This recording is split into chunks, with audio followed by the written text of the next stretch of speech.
Tu sais déjà que la vie a ses hauts et ses bas, mais ces montagnes russes peuvent devenir vraiment impressionnantes. Prends par exemple une compagnie aérienne.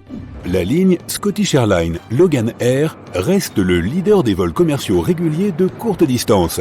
Elle relie deux îles, Westray et Papa Westray. La distance de ce vol est inférieure à 2,8 km. Quand il fait beau, le vol peut durer seulement 47 secondes. Si tu as une très bonne vue, alors depuis l'aéroport de départ, tu peux apercevoir celui d'arrivée et même tes amis qui t'attendent. Les voilà. Ces deux îles font partie de l'archipel des Orcades. Waouh! Cela vient-il du Seigneur des Anneaux? Il compte plus de 70 îles et il n'y a pas de pont entre elles. Alors les orques voyagent donc en bateau, en ferry ou comme dans ce cas, en avion. L'avion est conçu pour transporter 8 passagers et ton voisin de siège n'aura même pas le temps de se présenter correctement. Tu pourras à peine hocher la tête. L'altitude du vol ne dépasse pas les 100 mètres. Alors quand tu es assis côté fenêtre, tu peux profiter des magnifiques paysages de l'Écosse. Mais pas pour longtemps. Passer d'un pays à l'autre ne signifie pas toujours devoir faire ses valises et passer des heures à l'aéroport. Le vol international le plus court est effectué par Austrian Airlines. Il relie Saint-Gall, en Suisse, à Friedrichshafen, en Allemagne. La distance qui les sépare est de 20 km. Le trajet en voiture à la vitesse maximale autorisée de 90 km/h prendrait 12 minutes. Mais ce n'est pas si simple. Quelqu'un a placé des montagnes et un lac entre les deux villes, de sorte que le trajet te prendra en fait au moins 1 heure. En Europe, le vol entre Vienne en Autriche et Bratislava en Slovaquie est le plus court entre deux capitales. La distance est d'environ 52 km et la durée du voyage ne dépasse pas les 10 minutes après le décollage. La compagnie aérienne autrichienne Fly-Niki a lancé cette ligne en 2015 et elle prévoyait d'effectuer 6 vols par semaine. Mais l'idée n'a pas été bien accueillie par les passagers. Les liaisons avec les transports terrestres sont très développées dans cette région. Il suffit de s'asseoir dans une voiture, un train ou un bus à Bratislava et en moins d'1 heure, tu pourras profiter de l'opéra de Vienne ou du plus délicieux strudel du monde. Oh, maintenant, j'ai faim. Le vol le plus court en Amérique du Nord est opéré par la Canadian Greater Toronto Airlines. Il relie deux villes de l'Ontario, Toronto et Niagara Falls. Apporte ton propre tonneau au cas où tu voudrais faire un tour dans les chutes. Quoi qu'il en soit, la distance est de 56 km et la durée du voyage est de 12 minutes. Bien sûr, tu peux y aller en voiture, mais la distance sera le double et la durée du trajet sera d'au moins 1h30, voire plus, à cause de la circulation. Le vol le plus court vers une plage appartient aux îles Caïmans, qui sont les territoires britanniques d'outre-mer dans la mer des Caraïbes. Des millions de touristes du monde entier se détendent sur les plages blanches et profitent de la nature exotique de ces îles. Si tu confonds ta destination et que tu arrives sur l'île Little Caïman et que ton hôtel se trouve sur l'île Caïman Brac, il te suffira d'acheter un billet d'avion et en 10 minutes, ton avion atterrira au bon endroit. La distance entre les deux est de seulement 20 km. Le vol intercontinental le plus court est opéré par Royal Air Maroc. Il relie Tanger, au Maroc, et Gibraltar, territoire britannique d'outre-mer. La distance est de 68 km. Il relie en fait l'Afrique et la péninsule ibérique en Europe. Ici, à la frontière avec l'Espagne, se trouve un morceau de la Grande-Bretagne avec des cabines téléphoniques rouges, des taxis et de la nourriture traditionnelle. Et le rocher de Gibraltar abrite également une bande de singes, britanniques eux aussi, je suppose, qui divertissent les touristes. C'est le seul endroit au monde où la piste d'atterrissage traverse l'autoroute. Lorsque les avions décollent et atterrissent, ils bloquent la route et les voitures les laissent passer. Je pense que moi aussi, je ferai pareil. L'aéroport du Népal est l'un des plus dangereux car il possède une piste d'atterrissage très courte. Si tu décides tout à coup de partir à la conquête de l'Everest un jour, tu te lanceras dans une aventure extrême dès que ton avion atterrit à l'aéroport de Lukla au Népal. La piste d'atterrissage a une pente de 12%, ce qui permet à l'avion de décoller ou d'atterrir dans une zone limitée. Après tout, la longueur de la piste d'atterrissage n'est que de 520 mètres et sa largeur n'est que de 20 mètres. À titre de comparaison, la longueur moyenne d'une piste est de 2 km. Mais ce n'est pas tout. L'aéroport est situé à 3 km au-dessus du niveau de la mer, avec une montagne d'un côté et une gorge de l'autre. Et l'extrémité de la piste d'atterrissage finit presque dans un gouffre. À cette altitude, le temps change constamment, de sorte que les vols sont souvent retardés ou simplement annulés. Il n'y a pas d'éclairage artificiel sur la piste d'atterrissage, il n'y a pas non plus d'équipement radar sur la piste.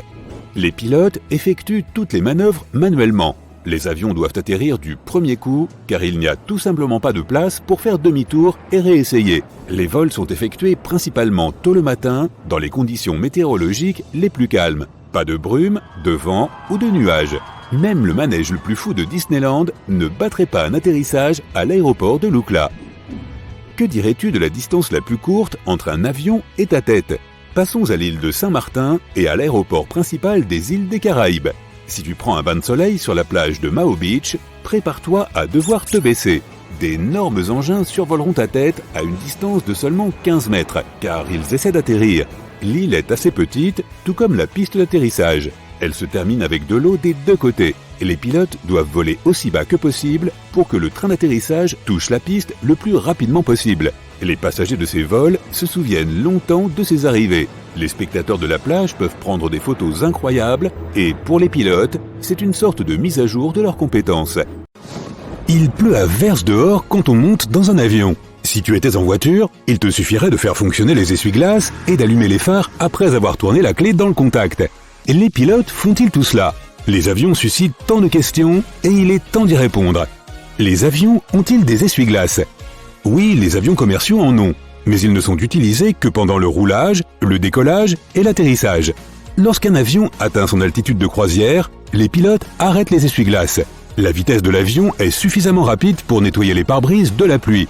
Les essuie-glaces peuvent être absents sur les avions monomoteurs parce que le courant d'air des hélices souffle assez fort pour écarter l'eau. Que se passe-t-il lorsqu'un avion perd un moteur en vol ? Eh bien on dit « Quelqu'un a vu mon moteur ? Il était là il y a tout juste une seconde ». Non, rien de spécial. L'avion continue à voler. Il existe des certificats pour les avions volant au-dessus des océans ou sur de longues distances qui indiquent combien de temps ils peuvent le faire. Par exemple, le Boeing 787 peut voler pendant plus de 5 heures sans le second moteur. Cela suffit au pilote pour planifier un atterrissage en toute sécurité. Pourquoi fait-il si froid dans un avion ? La température à bord est en moyenne de 23 degrés Celsius, soit à peu près la même que dans la plupart des immeubles de bureaux. Mais si tu as froid, c'est parce que ton corps ne bouge pas beaucoup, produisant moins de chaleur pour te réchauffer. L'équipage ne monte pas le chauffage, car l'air chaud peut provoquer l'évanouissement de certains passagers pendant le vol. Les avions ont-ils des klaxons ? Oui, et certains d'entre eux ont même toute une panoplie de trompettes. En fait, oui, mais les pilotes ne l'utilisent pas pour effrayer les oiseaux ou attirer l'attention des autres avions dans le ciel. Hé, pousse-toi mon pote !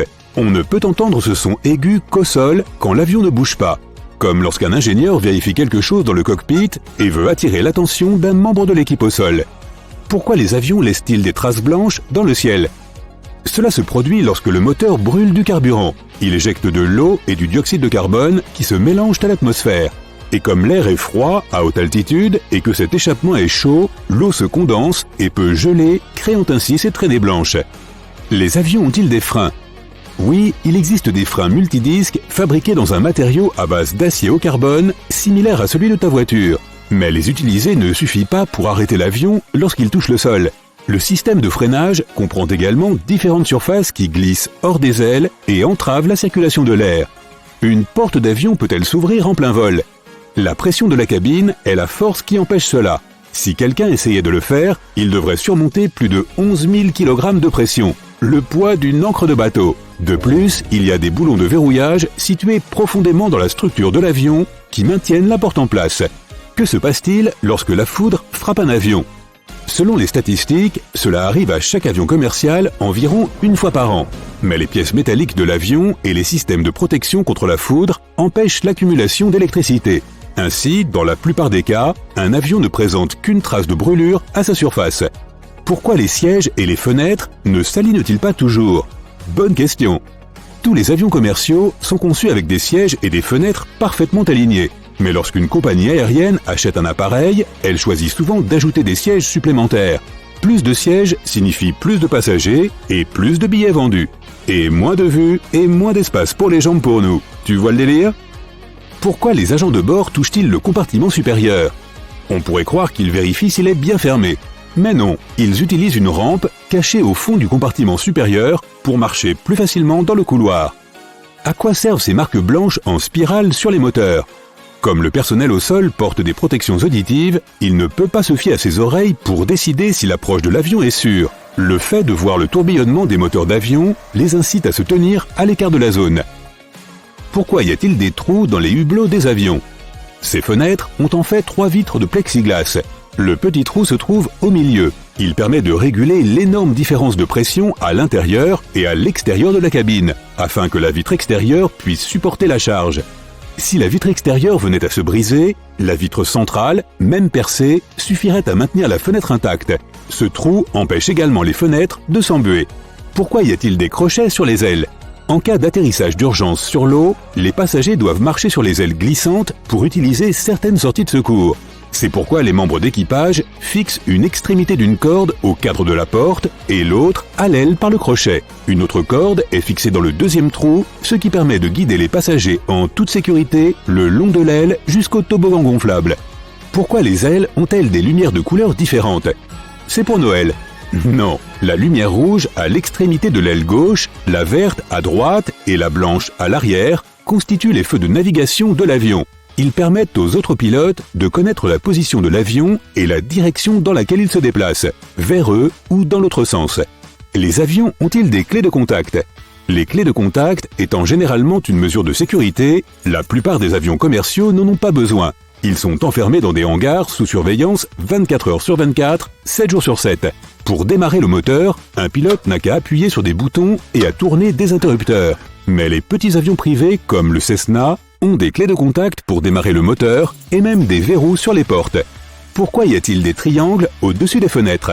Ces autocollants noirs, ou parfois rouges, permettent à l'équipage de savoir quelle fenêtre est la meilleure pour regarder à l'extérieur lorsqu'il veut vérifier les parties mobiles des ailes. Si tu as le mal des transports, essaie de choisir un siège entre les triangles pour un voyage plus confortable. Comment obtenir de la place supplémentaire dans un avion? Si tu as la chance d'avoir un siège côté couloir, il y a un bouton magique près de la charnière, sous l'accoudoir le plus proche du couloir. Il suffit d'appuyer sur ce bouton pour que l'accoudoir se rabatte vers l'arrière de ton siège. Pourquoi la plupart des avions sont-ils blancs? Cette couleur reflète le soleil mieux que tout autre, ce qui permet de garder un avion au frais. Cela paraît étrange qu'un avion commercial n'ait pas de clé pour activer le contact, hein? Mais le processus est un peu plus compliqué que de simplement tourner une clé, tu sais. Au lieu de cela, il y a toute une série de boutons et de cadrans sur le tableau de commande qui activent des processus sophistiqués. Une batterie chargée par un petit générateur électrique situé dans la queue du jet fournit l'énergie à l'avion. Le flux d'air entre et se déplace dans les moteurs du jet pour les garder au frais. Une puissance de réserve réchauffe ensuite les turbines en les faisant tourner lentement jusqu'à ce qu'elles commencent à s'activer au bon rythme. Ensuite, les moteurs peuvent être allumés un par un. Avec parfois 4 moteurs sur un avion commercial, ce processus complet peut prendre jusqu'à 90 minutes. Les avions n'ont pas non plus de clé pour verrouiller leurs portes. Mais lorsqu'ils sont stationnés, les jets sont surveillés en permanence par des agents de sécurité. Et même si quelqu'un parvenait à les déjouer, il ne pourrait pas s'enfuir rapidement. Lorsque l'on entre dans l'avion, le capitaine surveille de près le processus d'embarquement. Il est non seulement aux commandes du poste de pilotage, mais aussi de la cabine des passagers. Pour devenir pilote commercial, il faut avoir une vision de loin d'au moins 20 sur 20. Mais selon les compagnies aériennes, il est parfois acceptable que les pilotes se fassent un peu aider par des lunettes. Ok, il est temps de trouver une place dans l'avion. Tu t'es déjà enregistré en retard par le passé, et tu as déjà vécu cette expérience désagréable de ne pas pouvoir embarquer sur ton vol. En effet, les compagnies aériennes font exprès de surbooker leur vol, au cas où il y aurait des défections ou des annulations. Cette fois, tu n'as donc pas pu choisir ton siège. Tu passes devant les sièges avant avec jalousie. Ce sont les sièges qui sont toujours pris beaucoup plus rapidement, car tout le monde veut quitter l'avion le plus vite possible après son atterrissage. Mais si tu préfères la sécurité à un départ rapide, sache que c'est à l'arrière qu'il faut s'installer. On estime que la sécurité est de 40% plus élevée à l'arrière de l'avion.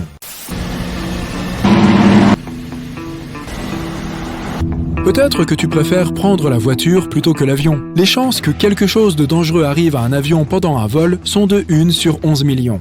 À titre de comparaison, la probabilité d'un accident de voiture est de 1 sur 5000. Tu as été placé à la sortie de secours. Excellent, il y a plus d'espace pour les jambes. Au cours des 30 dernières années, l'espace pour les jambes n'a cessé de diminuer d'année en année, jusqu'à 12 cm sur certaines compagnies aériennes. Non, ce n'est pas toi qui as grandi. C'est juste que plus il y a de passagers, plus la compagnie aérienne gagne de l'argent. Les compagnies ne construisent pas leurs propres avions, mais achètent des avions fabriqués en usine. Ensuite, chaque compagnie aérienne détermine sa propre structure et organisation des sièges. Voilà pourquoi les sièges ne sont pas toujours alignés sur les fenêtres. Mais ce n'est pas grave, tu as la meilleure place. même si c'est toujours un peu angoissant d'être assis à côté d'une porte de secours. Que se passe-t-il si l'on y touche accidentellement en dormant et qu'on l'ouvre ? Relax. Il est en fait impossible d'ouvrir ces portes en vol. La pression de l'air à l'intérieur exerce une pression sur chaque centimètre carré de la cabine. Sur la porte elle-même, cette pression équivaut à 454 kg de pression. C'est beaucoup. Ainsi, même si tu développais la force d'un Hulk dans ton sommeil, tu ne pourrais toujours pas ouvrir cette porte, car elle est verrouillée par une série de dispositifs électriques et mécaniques. Ces mesures supplémentaires sont importantes parce que si la porte s'ouvrait, la température de l'ensemble de la cabine chuterait rapidement et le changement radical de pression affaiblirait la structure de l'avion. C'est l'heure du décollage et on t'a demandé d'éteindre ton téléphone. Faut-il vraiment le faire ?